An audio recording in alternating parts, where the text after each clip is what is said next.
we don't look at terrorism that way.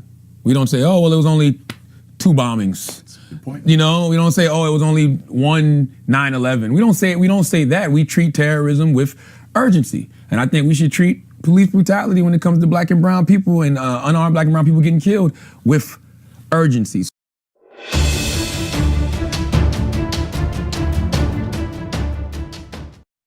What's going on, y'all? Eric Mulder here with Code Red Conversations. I wasn't planning on making a video today, but I came across a video featuring Charlamagne the God. He is a radio show co-host of a show called The Breakfast Club, where he was discussing police brutality.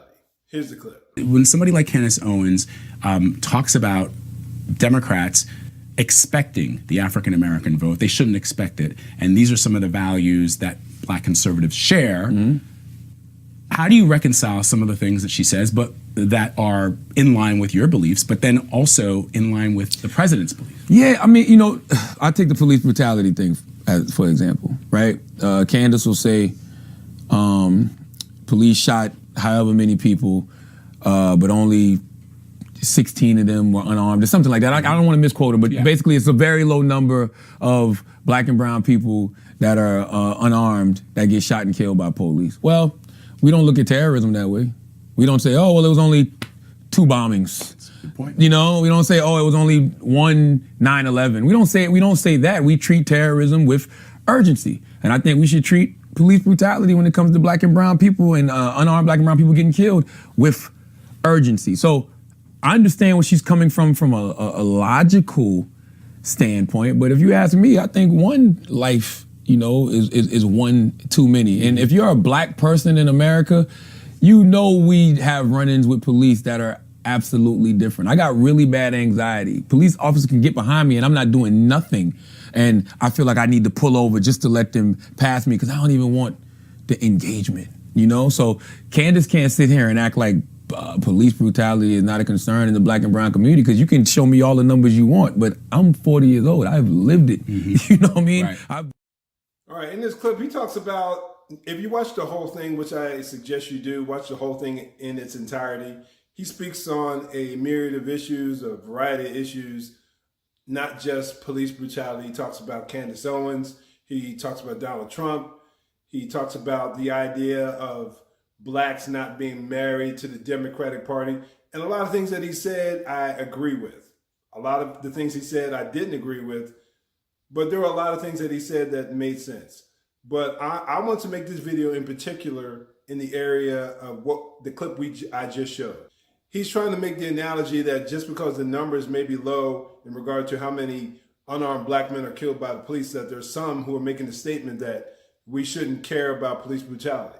Now, I don't know anyone who voices concern, who speaks on this matter, who doesn't think that the incidents where actual police brutality takes place, I don't know anyone who just discounts it and says that we shouldn't be concerned about it. I don't know anyone who says that. Now, there are a few who say that police brutality doesn't exist. Now, I don't know if they're saying that it just doesn't exist at all, or are they saying that it just doesn't exist to the level that it's made out to be? And that would be my argument. I would say that the issue ultimately is that the media makes it out to be, media, music, entertainment industry, literature, academia, makes it out to be that the shooting, the killing of unarmed black men is an epidemic. When you have people such as D. Ray McKesson, a leader high up in the Black Lives Matter movement, who put out tweets that state that it's open season on black men. And when you have people, there was a recent conference where a group of pastors got together, and when you have a pastor who makes a statement that he has people in their congregation who, when their son got their driver's license, a black couple, when their son got their driver's license, told them that this can get you killed. Not having anything to do with an accident, but speaking about how you can get gunned down just by being black and driving. When you have people making hyperbolic, overwhelming statements like that, when the actual numbers come out and when you see how low they truly are in comparison to the way the media portrays it, that's the problem. That is the true problem. If the only thing you did was listen to CNN and MSNBC and the media in general, you would walk away thinking that there was literally a deep-seated effort to hunt down and kill black folks.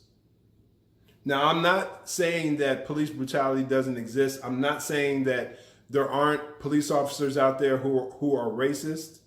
Of course there are.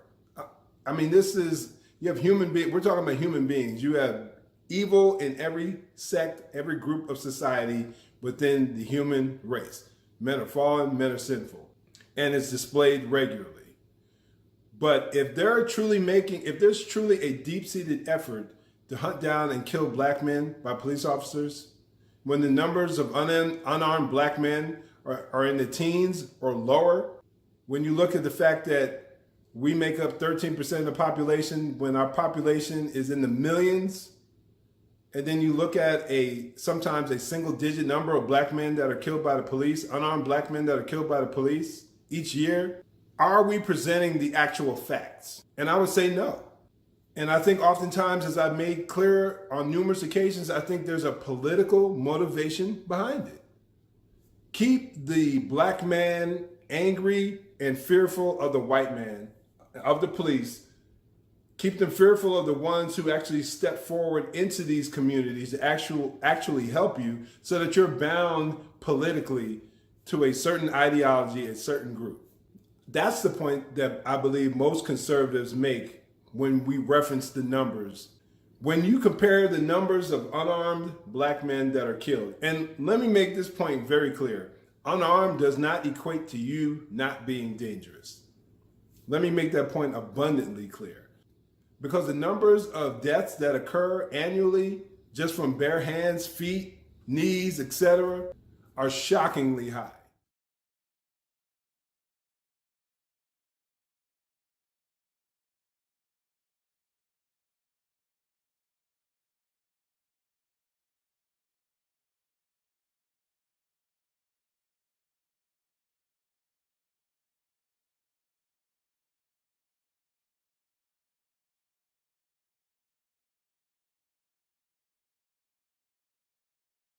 But when you compare those numbers to the actual facts, you see a completely different picture. If you guys have any questions or comments, make sure you put them down below. I'd love to hear what you guys have to say. Make sure you like, subscribe, and share this video to anyone you think might be interested. In the meantime, stay safe, God bless, and make sure you join the conversation.